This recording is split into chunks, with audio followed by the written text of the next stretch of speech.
अस्सलाम वालेकुम नाजरीन, सोशल ट्विटर में आपको खुशामदीद कहते हैं। करीमाबाद फ्लाईओवर आयशा मंजिल मैग्नेट वाली जगह से जॉइंट्स में गैप आ गया है।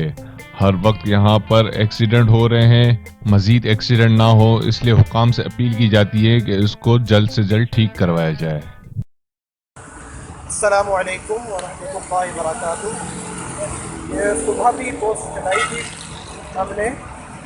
ये करीमाबाद वाला पुल है और ये काफ़ी एक्सीडेंट हो रहे हैं। अभी भी मैं वहीं पर ही खड़ा हूँ। अभी भी मेरे सामने सामने एक एक्सीडेंट हुआ है। ये देखें कितना बड़ा गैप है। तो प्लीज़ आप इसको शेयर करें ताकि इसको फ़ौरन जो है वो बनाया जाए। करीमाबाद का पुल है।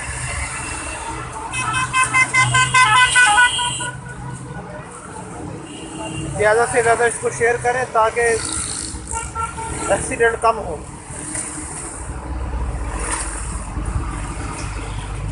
ये अभी भी बेचारे दो लड़के गिरे यहाँ से इसी की वजह से। ये काफ़ी बड़ा गैप आ चुका है।